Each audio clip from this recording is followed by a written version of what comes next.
ओम नमस्ते जी।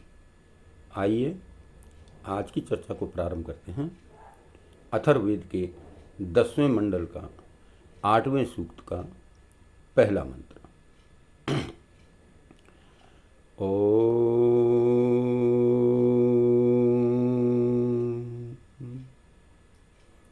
यो भूतं च भव्यं च सर्वं यश्चाधितिष्ठति स्वर्यस्य च केवलं तस्मै ज्येष्ठाय ब्रह्मणे नमः।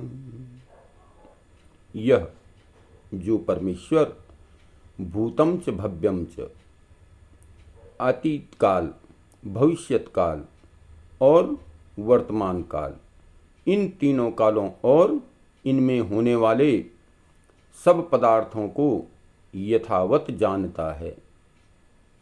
सर्वं च, सर्वं यह च अधिष्ठति, जब जगत का जो अपने विज्ञान से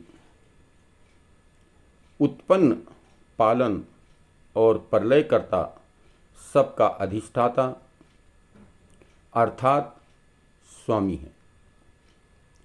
स्वयस्य च केवलम, जिसका सुख ही स्वरूप है।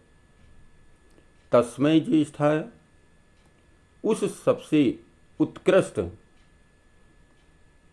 सबसे बड़े ब्रह्मणे नमः, परमात्मा को हमारा नमस्कार हो। उस परमपिता परमात्मा को हम नमन करते हैं, नमस्कार करते हैं। तो बताया गया इसमें, हे विज्ञानंद स्वरूप परमात्मन, आप तीनों कालों और इनमें होने वाले सब पदार्थों के ज्ञाता, अधिष्ठाता, उत्पादक, पालन, प्रलयकर्ता, सुख स्वरूप और सुखदायक हो, ऐसे जगत पिता आप परमेश्वर को प्रेम से हमारा बारंबार प्रणाम हो। इसमें विशेष प्रकार से चर्चा की गई है कि वह परमपिता परमात्मा विज्ञान स्वरूप है, विज्ञानंद स्वरूप है, और तीनों कालों, भूत, वर्तमान और भविष्य, इन तीनों कालों में होने वाले जितने भी पदार्थ हैं उन सबका ज्ञाता, उन सबका जानने वाला है, अधिष्ठाता है, उन सबका स्वामी है, उत्पादक, उनको उत्पन्न करने वाला है, पैदा करने वाला है, पालक, उनका पालन करने वाला है, और प्रलयकर्ता, और फिर अंत में उनको विनाश कर देता है, खत्म कर देता है। स्वयं सुख स्वरूप है और सुखों को देने वाला है, सुखदाता है। ऐसे परमपिता परमात्मा को, जो इस प्रकार से है, इस संपूर्ण जगत का स्वामी है, संपूर्ण जगत को बनाने वाला है, सबका अधिष्ठाता है, उत्पन्न करने वाला है, पालन करने वाला है, प्रलय करने वाला है, ऐसे जगत पिता परमेश्वर को हम बारंबार नमन करते हैं, नमस्कार करते हैं।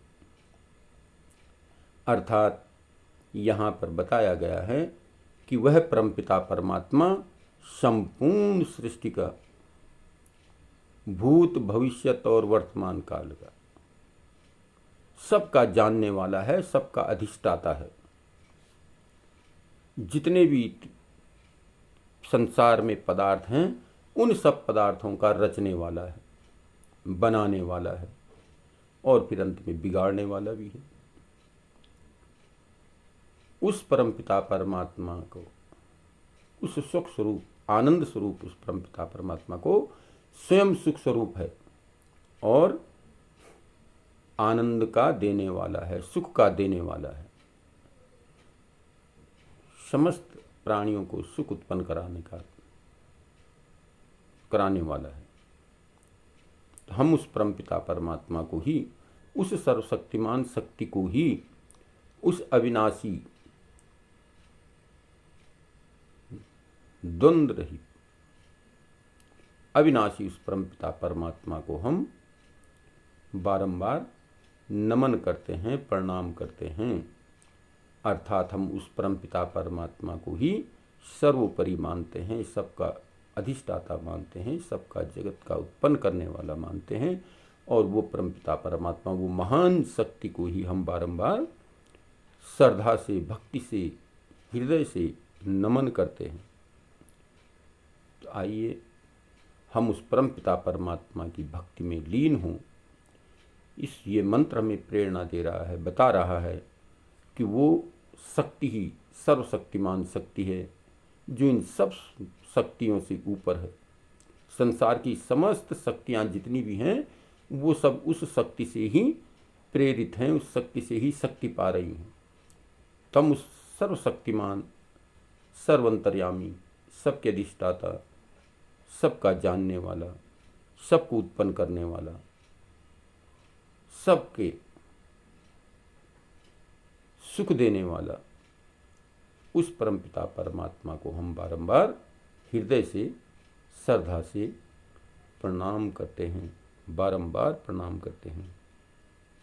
तो इस प्रकार से हम इस मंत्र के माध्यम से उस परमपिता परमात्मा का ही चिंतन करें, भक्ति करें, उपासना करें, जो सर्वोपरि है, सबका अधिष्ठाता है। तो आइए हम उस परमात्मा की चिंतन करते हुए, परमात्मा की भक्ति करते हुए अपने जीवन को उन्नतमय बनाएं। तो आज की चर्चा को यहीं पर विराम करते हैं। ओम शांति।